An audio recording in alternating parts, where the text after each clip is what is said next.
Olá! Hoje no mundo político, CPI da pandemia, Lei de Segurança Nacional e ex-presidente Lula em Brasília.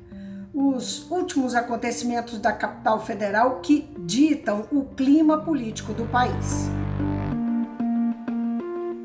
Eu vou conversar com o cientista político Carlos Ranulfo, que é professor titular do Departamento de Ciência Política da UFMG. Ranulfo, obrigada por atender o mundo político, à TV Assembleia. Estou sempre à disposição. Ranulfo, a CPI da pandemia está agitando Brasília, não é? Não é só a CPI da pandemia, mas digamos que ela está mais no centro da coisa. A comissão, nós vamos começar então por ela.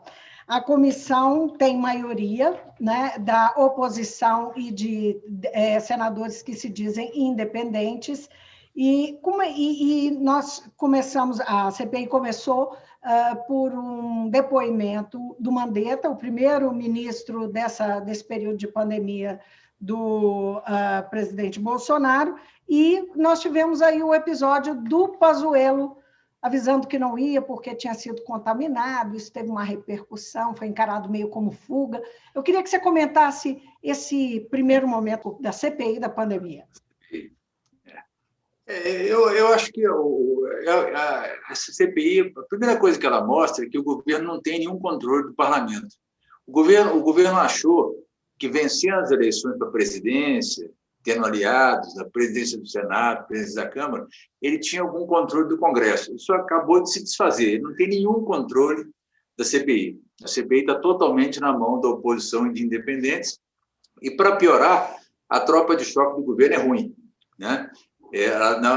O nível, a qualidade dos políticos da oposição e independentes é muito maior do que a qualidade dos políticos, experiência, tarimba. Tanto que os políticos do governo têm que ser alimentados diretamente pelo próprio governo. Não agem com muita autonomia. Então, eu acho que o governo está, talvez... São duas coisas. Ele está num momento de grande isolamento, por uma parte, e muito acuado. Essa CPI tem um potencial explosivo. O depoimento do Mandetta ontem deixou muitas coisas graves, né, para serem verificadas, e a fuga do Pazuello não parece, não foi fuga mesmo. A fuga do Pazuello é uma confissão de culpa. Quer dizer, o Pazuello não segura um depoimento da CPI. Tranquilamente não segura. Ele vai desmoronar no depoimento. Por isso ele teve que fugir. É uma fuga. Então, isso mostra o governo em grande dificuldade. Agora, o interessante é o seguinte: enquanto o governo está em dificuldade, o que começa a acontecer? As redes bolsonaristas partem para a ofensiva. Então, há um momento de o governo acuado, mas o bolsonarismo, até porque está acuado, partindo para a briga, né? Querendo fazer atos, voltando com toda a força, né, para atacar a CPI, Congresso, Supremo. Então, são dois movimentos. E é isso mesmo, quanto mais o governo ficar acuado, quanto mais o Bolsonaro ficar acuado, mais o bolsonarismo vai ficar agressivo. Uhum. Hoje, inclusive, Bolsonaro repetiu aquela fala dele de que ele pretende editar aí um decreto para, enfim, impedir lockdowns ou distanciamento social implementado por governadores nos estados e tal, que parece uma coisa meio, assim, uma nova provocação ao Supremo Tribunal Federal, aos governadores e tal, e dá uma impressão de ser um pouco fora do tom no momento. Isso tem a ver com a CPI? Tem tudo a ver. Na realidade, a gente tem que entender o Bolsonaro o seguinte: o Bolsonaro atualmente governa para a base dele. Então, isso é um pouco uma provocação ao Supremo, mas mais do que isso, é ele dando resposta à base, falando: eu estou lutando contra esses caras que me impedem de governar. Ele sabe que esse negócio é completamente inconstitucional. O Supremo já disse que governadores e prefeitos têm autonomia, ponto. Não tem decreto que mude isso. Esse decreto é natimorto. Então, ele fala para quem? Para a base dele. Essa é a estratégia do Bolsonaro. Atiçar o bolsonarismo, né, como mecanismo de defesa. Afinal de contas, os bolsonaristas são os únicos loucos o suficiente para sair das ruas, né? Então, eles são capazes de aglomerar centenas de pessoas sem máscara, porque eles acham que eles são invencíveis, a Covid não pega. Nós, cidadãos normais, que temos juízo, não estamos dispostos a fazer isso. Então, o bolsonarismo se aproveita disso, né, para iniciar uma pseudo-ofensiva popular e ajudar o governo. Agora, Ranulfo, foram dois movimentos que chamaram muita atenção entre os movimentos que o governo fez na tentativa de impedir que essa CPI saísse. Uma delas foi, primeiro, tentar barrar Renan Calheiros, depois também a inclusão, depois não, mas as duas coisas, a inclusão, a tentativa de inclusão da investigação em relação aos governadores, a forma como eles agiram durante a pandemia. Isso foi barrado e também Renan Calheiros se tornou relator, isso, até por conta da composição da CPI, né, que permitiu que um opositor do governo assumisse a relatoria. Por que o governo fracassou em relação a Calheiros?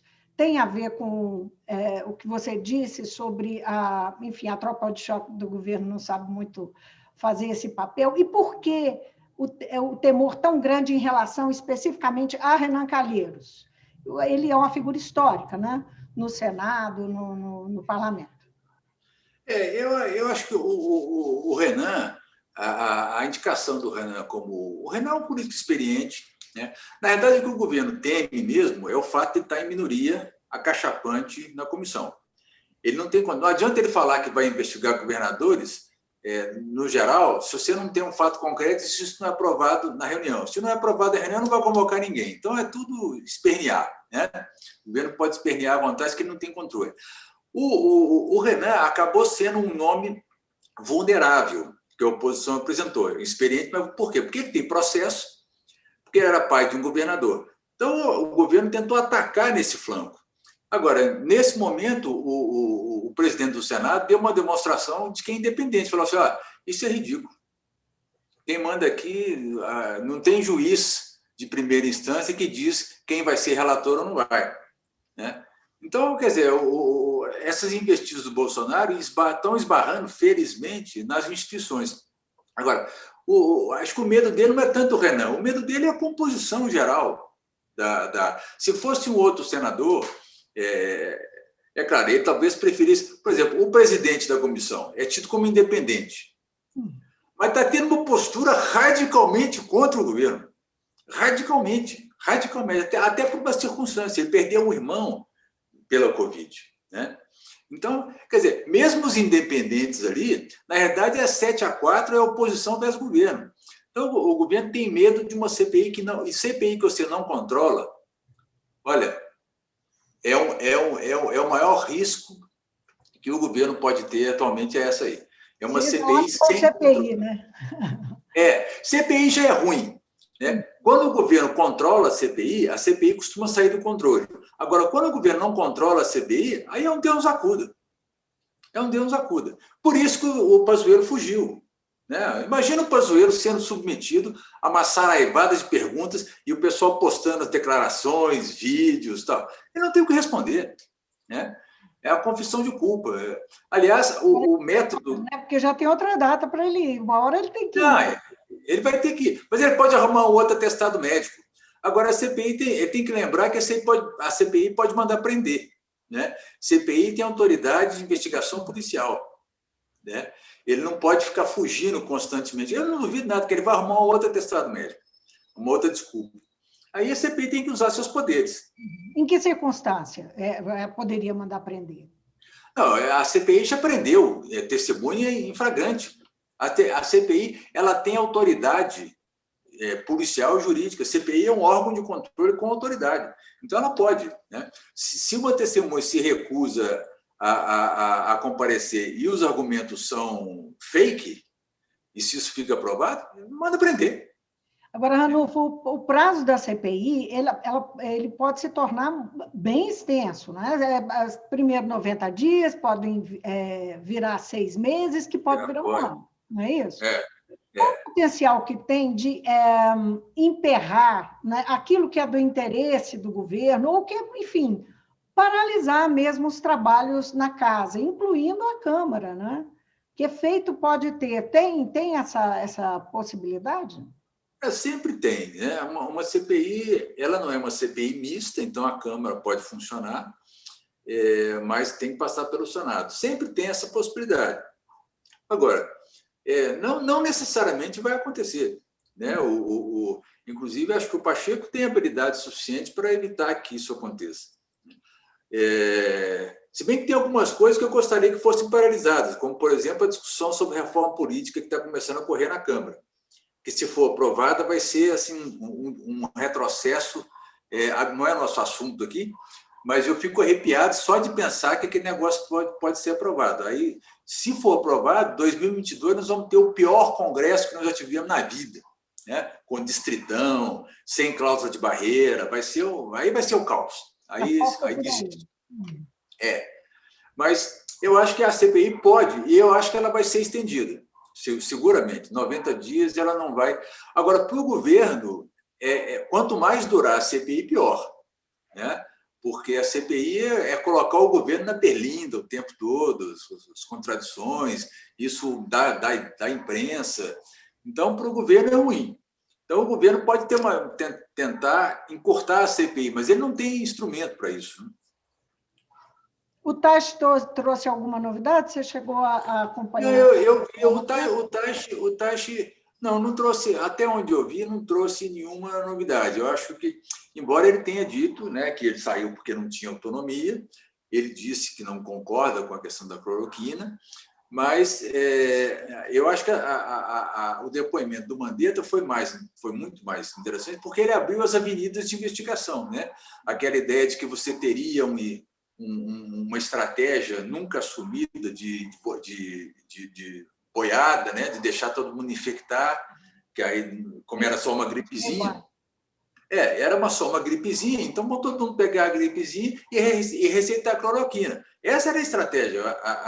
O Mandetta desenhou essa estratégia, né? O gabinete paralelo que existia, você tinha o Ministério da Saúde e um gabinete paralelo que dava as orientações para o Bolsonaro. Então, ali está o caminho das pedras. E o negócio é tão evidente que os governistas não estão preocupados em negar a cloroquina, estão preocupados em dizer que a cloroquina é boa, o que é uma batalha perdida, convenhamos, né? É uma batalha perdida. Agora, ontem, o ex-presidente Lula desembarcou em Brasília com uma agenda, não é? Ontem, hoje, eu já perdi um pouco a noção. Hoje é terça. Anteontem. Foi anteontem, então foi segunda-feira. Ele desembarcou e teve uma primeira agenda à noite. Ele está tendo encontros desde com embaixadores quanto com parlamentares, enfim, tem uma agenda cheia e faz pressão para assuntos que podem, enfim, incomodar, atrapalhar o governo e preocupa o governo também essa visita. Eu queria que você comentasse essa movimentação do ex-presidente, justamente num momento tão delicado. Eu acho que o Lula mudou todo o tabuleiro, né? Desde a hora que ele se tornou elegível, ele muda todo o jogo político, ele torna-se um competidor, um candidato altamente competitivo, com boa chance de vitória, com muito grande chance de estar no segundo turno e boa chance de vitória. Então, ele incomoda não só o Bolsonaro, como toda essa articulação de uma terceira via, né? que já era muito difícil de acontecer, basta ver que o Ciro Gomes já se lançou candidato, ele fala que vai estar conversando, mas ele já se lançou. Era difícil de acontecer, fica mais difícil ainda com o Lula. E o Lula está se movimentando. O que o Lula vai fazer agora? Ele vai procurar o centro. Ele vai procurar o centro, vai procurar o MDB, vai tentar conversar com o Rodrigo Maia, ele vai tentar comer o centro pelas beiradas, de forma que o centro não consiga. Porque a grande ameaça ao Lula, vamos pensar em Lula, a grande ameaça ao Lula, se o Lula quer voltar a ser presidente, não é tanto o Bolsonaro, é um candidato de centro viável. Um candidato de centro competitivo, centro-direita, um candidato que ganhe a simpatia do mercado e que seja... Porque o mercado, vamos e convenhamos, né? Continuar acreditando no Bolsonaro é um negócio que acho que esse mercado está meio burro. Mas, de toda maneira, né? Mas uma coisa que pode... Um adversário terrível para o Lula seria um candidato de centro-direita, né? Sem as esquisitices do Bolsonaro e confiável para o mercado. Um candidato com esse perfil, na minha opinião, derrota o Lula, dada a rejeição do Lula.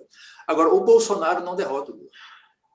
Não derrota. O Stedley disse ontem, numa entrevista, o líder do MST, né, disse que a direita ainda não sabe o que fazer com o Bolsonaro, se abandona o presidente ou não. Dessa decisão, pode sair esse candidato aí competitivo, se por um acaso tomar a decisão de abandonar Bolsonaro, seria essa? Tem isso. Agora, um candidato competitivo tem que ser construído junto à sociedade também. Não adianta só ter... O Alckmin era um candidato aparentemente competitivo em 2018. Teve o apoio do Centrão todinho, né? Vamos lembrar disso. Né? Tempo, televisão, todo apoio. E perdeu. Né? Então, tem esse desafio. Tem que descolar o mercado do Bolsonaro. Isso é importante para um candidato de centro-direita. Mas tem que ter um candidato com um perfil popular. Alguém que, de fato, se construa e que entre e que ganhe alavancagem. Porque, senão, não derruba. Se começar a campanha com Lula 30%, Bolsonaro 25%, aí babau. Então, a questão... Quer dizer, tem duas coisas que estão indefinidas aí. Se o Bolsonaro vai se manter, né? A taxa de aprovação dele está caindo, pode ser que caia mais. Né? O impacto da CPI, e aí que entra a CPI. A hora que você junta o impacto da CPI com o total fracasso o Guedes, gente, política econômica, o Guedes é um charlatão. Entende? Acho que o Posto Ipiranga devia entrar com um processo para evitar usar o nome dele, porque o Guedes é um charlatão. O Guedes não tem a menor ideia do que fazer. As ideias do Guedes são completamente ultrapassadas, mesmo para a direita econômica. E ele fica perdido, ele blefa o tempo todo. Então, você tem um desastre sanitário e vai ter um desastre econômico. Como é que o Bolsonaro vai estar daqui a um ano? Não sei, ele pode estar abaixo de 20%, pode estar com 15%. Então, isso também tem que ser levado em conta. Pois Quer dizer, não é só a centro-direita subir. Pode ser que o Bolsonaro caia. Né? E aí a CPI é importante. Essa figura do Guedes, porque o Guedes, a gente não pode esquecer que ele e Moro atuam como os dois grandes fiadores, né, que são os superministros, fiadores do governo Bolsonaro. Por um lado, o Moro, que era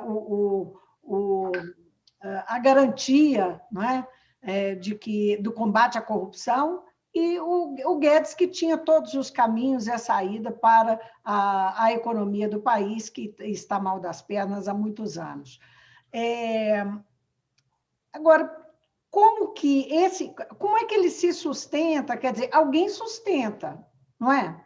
Ele tem se sustentado, ele deixou de ter esse papel de fiador, é o que parece, né? Ele parece fragilizado, não é? Um fiador não é frágil. Que papel é esse que ele está... E ele tem falado muito, tem feito falas políticas. Que papel é esse que Guedes está exercendo, não é? E porque a gente fica pensando isso, porque a economia deve se tornar determinante para 2022, não é? Não, pois é, o Guedes hoje é muito menos fiador do que era antes. Né? Há pouco tempo, aquele manifesto de economistas e de empresários, assinado por gente muito influente, dizendo que o país está no caminho errado. Né? O Guedes, eu acho que, inclusive, essa guinada do Biden agora, né? Você pega o plano de reconstrução do Biden. Né? Há vários sinais de que, em função da pandemia, o mundo entra numa época, pode ser conjuntural ou não, em que o Estado, a intervenção do Estado passa a ser determinante. O Biden, o presidente norte-americano, está dizendo isso. Você tem uma economia que pode dizer isso, para assim, a partir de agora o Estado tem que intervir mais, tem que ter política social, é o presidente norte-americano, porque é o único país que tem uma certa ainda, e a China, são países que têm uma certa autonomia na economia internacional. Então, você tem o mundo pós-pandemia, o mundo da pandemia e pós-pandemia, ele reclama para uma intervenção do Estado, para um Estado mais capaz, que o Guedes não consegue enxergar. O Guedes é de outra época. O Guedes ele é dos anos 80, dos anos em que o neoliberalismo pensava se impor tacanhamente. O Guedes é tacanho. Né? A proposta dele de capitalização da Previdência no Brasil é tacanha. É simplesmente tacanha. Né? É ignorar completamente o país que vive e aplicar uma regrinha que alguém inventou lá no tal consenso de Washington e que não se aplica em lugar nenhum. Né? Agora, quem o sustenta no lugar que ele está, como um condutor da economia do país, é parte do mercado, é parte do empresariado, sim, não é? Mas o empresariado brasileiro é muito ruim, não tenho a menor dúvida disso. O empresário brasileiro deu uma demonstração na eleição de Bolsonaro de que não tem nenhum apreço por democracia, de que se precisar de namorar uma aventura autoritária, namora, né? O que não é nenhuma surpresa, né? Se você levar em conta a história, a trajetória do empresariado brasileiro. Então, é um empresariado ruim mesmo. Né? Tem um pouco de ideologia e tem um pouco de pragmatismo. Né? Então, são as duas coisas. O pragmatismo está indo por água abaixo, porque já começa a ter muita dúvida sobre se o Guedes tem, de fato, noção de como levar o país. Então, quem é pragmático, quem aderiu ao Guedes por pragmatismo, já começa a sair fora. Quem aderiu ao Guedes por ideologia pode ter aderido pelo seguinte: bom, o Guedes é o anti-PT, o Bolsonaro é o anti-PT. Se não vamos com o Guedes, nós precisamos de afastar qualquer intervenção, qualquer petismo, por mais moderado que fosse o petismo, enquanto intervenção estatal. Né? Precisamos de afastar esse fantasma. Né? Esse pessoal que ideologicamente teme qualquer volta da esquerda, tem medo que filho de porteiro vá para a universidade ou que empregado doméstico vá para Miami, que são duas declarações do Guedes. Né? Esse pessoal adere ideologicamente ao Guedes. Eles acham que o país era bom no tempo que filho de porteiro era. Né? E que empregado doméstico ia no máximo para Sabará, não podia ir para Miami. Então, isso é uma adesão ideológica. Tem uma parcela do empresariado que acha que adere ideologicamente, nem que seja para refutar a hipótese contrária, o lulismo ou o petismo. Ou mesmo o Ciro Gomes. Se você prestar atenção no discurso do Ciro Gomes, ele tem um discurso no plano da economia muito semelhante ao PT, e que não tem nada a ver com o Rodrigo Maia, Mandetta, com esse pessoal que é muito mais liberal. Por isso que esse centro não tem cola, né? Eles falam linguagem diferente. Mas, então, acho que tem pragmatismo e ideologia. É difícil saber. Eu acho que o pessoal que aderiu pragmaticamente ao Guedes, do mercado, já percebe que embarcaram numa canoa furada. Agora, qual que é a alternativa? Aí que está. Porque o cara que é pragmático, por isso que eu falo, se a centro-direita apresenta um candidato competitivo perante a sociedade, aí você tem uma alternativa, porque aí você vai ter uma postura liberal, mas um liberalismo consequente, não ideologizado e não tão ruim quanto o do Bolsonaro. Porque o Bolsonaro não é um liberalismo, o Bolsonaro é um autoritário transvestido de liberal. O que o mercado quer falando um pouquinho dos apoios, da parcela de apoios que constitui a base do Bolsonaro dentro do Congresso, né, chamando a atenção especificamente para o Centrão está fazendo uma pressão. Como é que você vê o movimento que ele está fazendo? Por exemplo, ele está pressionando o Guedes no sentido de criar de aumentar o Bolsa Família ou de estender o auxílio emergencial, melhorar o valor do auxílio emergencial, para que ele possa continuar caminhando com Bolsonaro, não é? Como é que você vê essa tensão, a posição do Centrão nesse momento e essa presença do Lula em Brasília, o quanto exacerba, né? Mexe com esse grupo? O Centrão, qual que é o objetivo do Centrão? O Centrão não tem qualquer projeto de país. O objetivo do Centrão é o seguinte: eleição de 2022, eleger muito deputado. Por isso aquela briga do orçamento, né? É um bloco político que raciocina no curto prazo, é extremamente pragmático. Né? não tem nem para a direita nem para a esquerda, não tem nenhum projeto consistente de alternativa para o país. O que eles querem, isso acopla-se à ideia do próprio Distritão, que está sendo patrocinado pelo Lira. Né? Quer dizer, o Distritão vai favorecer o quê? Candidatos ricos, pastores evangélicos, candidatos que tenham muito voto, na onda da segurança e tal, essa coisa toda. Então, o Centrão... O Distritão seria, cada estado seria um distrito do país. Cada estado é um distrito e os mais votados são eleitos. Né? Então, eu quero dizer o seguinte, quem fizer campanha mais rica, que se você pegar, por exemplo, as mulheres estão dizendo, mas vai ter uma cota para mulheres. Eu aposto o seguinte, que o que vai ter de pastora eleita não vai ser, né? Porque são muito bem votadas. Na hora que você tira a mediação do partido, e a mediação fica sendo só um indivíduo, né? Então, o que você vai ter de radialista, de pessoas pop? Você vai ter um congresso pop ou endinheirado. Né? Mas isso é outra história. Mas isso tem a ver com a estratégia do Centrão. O Centrão não quer saber de perspectiva de governo. O Centrão quer saber da próxima eleição. Os partidos querem aumentar o seu potencial de fogo no Congresso, eleger mais deputados e prefeitos. Esse é o objetivo do Centrão. E isso entra em choque com o Guedes. Por isso, você tem que pressionar e quase que destruir o orçamento brasileiro para ter mais emendas e o governo, esse ano, vai ter que parar de funcionar. Não tem dinheiro para funcionar, porque teve que jogar dinheiro para as emendas. Quer dizer, o Centrão pensa nisso. É um aliado perigosíssimo, o Centrão. Agora, e vai querer sempre mais.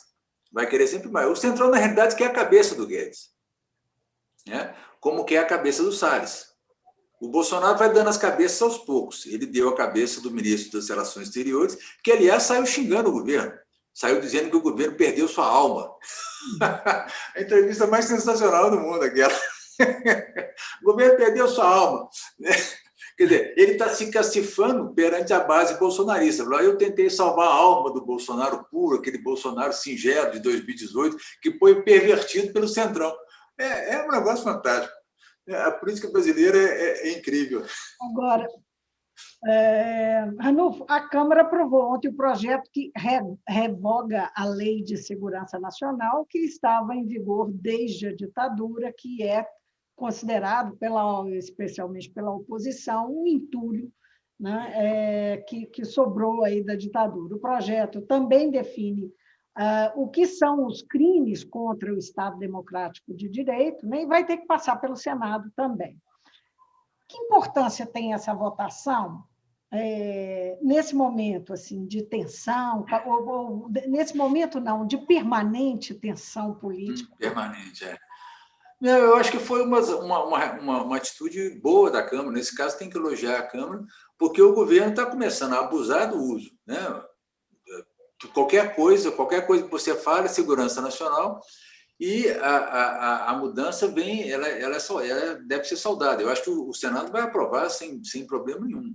Eu acho que tira do governo uma ameaça, uma arma que ele está usando para ameaçar a sociedade civil, opositores e tal. Eu acho que, nesse sentido, é um avanço. Ao mesmo tempo que a reforma política pode ser um retrocesso, a nova Lei de Segurança Nacional pode ser um avanço.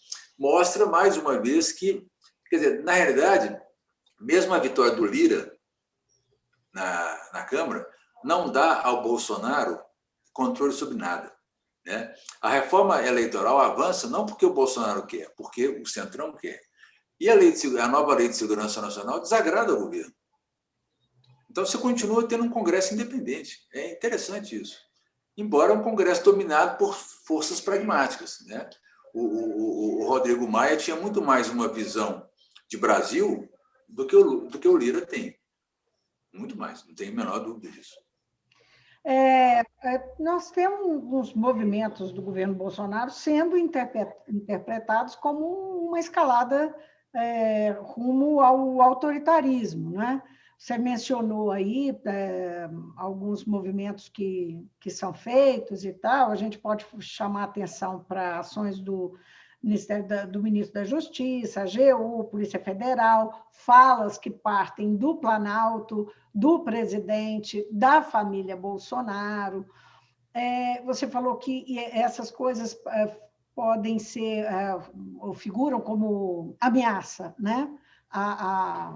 Enfim, à sociedade. Mas são uma ameaça concreta ao Estado democrático de direito? Como é que você vê o risco para a nossa democracia dessa escalada autoritária, com ou sem lei de segurança nacional? Sim. Eu acho que você tem coisas mais concretas, como, por exemplo, essa instrumentalização da Polícia Federal, né? Como uma certa como tentativas de criação de uma base autônoma nas polícias militares, apelos mal dissimulados às Forças Armadas, como o meu exército e tal. Isso varia de retórica a ações mais concretas. As ações da Polícia Federal, recentemente, são mais concretas, né? Na medida que bem mais recentes. E tem muita retórica. O Bolsonaro é muito mais retórica, por enquanto. Para a nossa sorte não. Como os instrumentos de controle no Brasil ainda funcionam, quer dizer, qual que é a receita dos ditadores que conseguiram subverter as democracias nos seus países? Eles vão, aos poucos, assumir o controle das instâncias do judiciário e das instâncias legislativas. Agora, recentemente, o Bukele, né? O presidente Bukele foi elogiado pelo Eduardo Bolsonaro, lá de El Salvador, porque fez com que o Congresso aprovasse a destituição do Supremo. É o sonho do Bolsonaro, o sonho do Eduardo Bolsonaro. Falou, o cara, esse é o nosso ídolo. Acontece que o Bolsonaro não consegue avançar nisso. Não consegue avançar nisso. Ele não tem conseguido avançar na barreira que as instituições colocam diante dele, seja o Congresso, seja o Supremo. Então, por enquanto, isso fica mais na ameaça. Agora, é uma ameaça que a gente tem que levar em conta, porque, ao mesmo tempo que você tem uma retórica, essa retórica tem um objetivo, que é articular e assolar, né, atiçar uma base social que pode ser usada para aventuras. Claro que pode. Né? Eu costumo dizer que o Bolsonaro está caminhando sobre gelo fino. Gelo fino no sentido que ele sabe que a qualquer momento o governo dele pode se inviabilizar. E aí o que ele vai fazer? Ele pode tentar assolar essa base.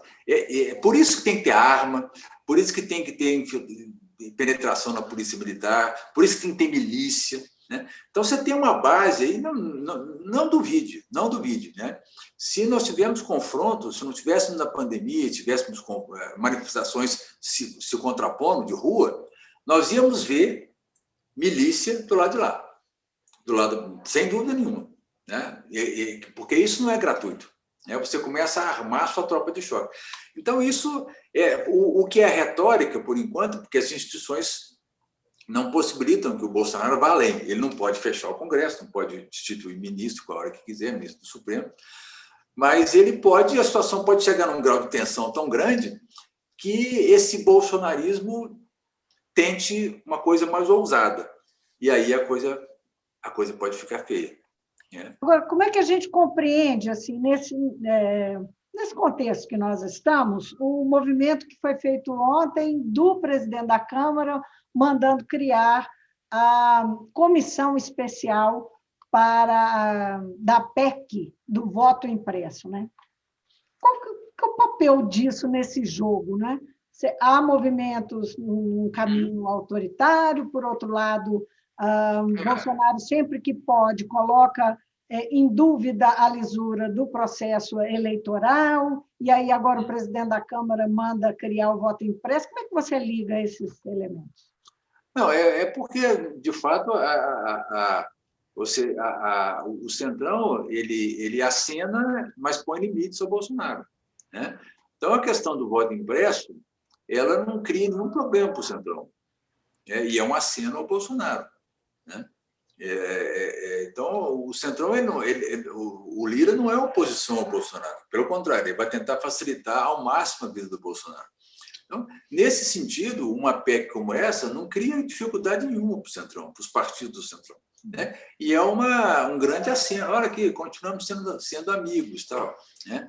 para o Bolsonaro. Resta saber se isso passa, né? Seria uma idiotice ter um voto impresso no Brasil, o TSE já falou isso, não tem nenhum sentido, não tem nenhuma evidência de fraude no Brasil.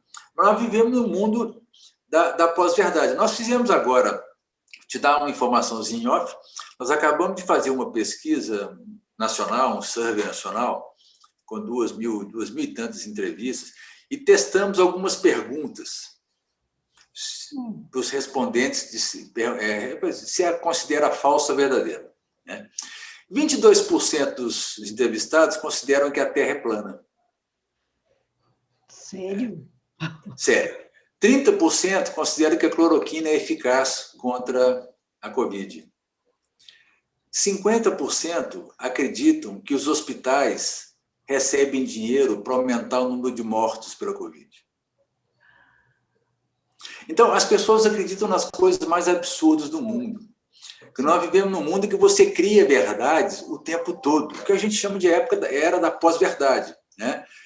Se você se institui como certas pessoas passam a ter a capacidade de criar verdades independentemente dos fatos. Né? Então, as pessoas podem, de repente, você se surpreende que quase 1/5 da população brasileira acredita que a Terra é plana, ou acredita que a cloroquina funciona. Quer dizer, você tem uma máquina de criação de falsas verdades que funciona no Brasil. Que acredita nas coisas. Um instrumento eleitoral poderoso. Não, isso vai ser um instrumento eleitoral. Isso certamente vai ser, porque as redes sociais vão continuar funcionando. Isso vai continuar funcionando. Como na eleição vai sofrer essa influência. Né? Resta saber se vai ter controle sobre isso. Ok, Ranulfo, nosso tempo foi-se, uma pena. A conversa é sempre muito boa. Muito obrigada por atender o Mundo Político. Estamos disponíveis. Um abraço. Até a próxima, viu?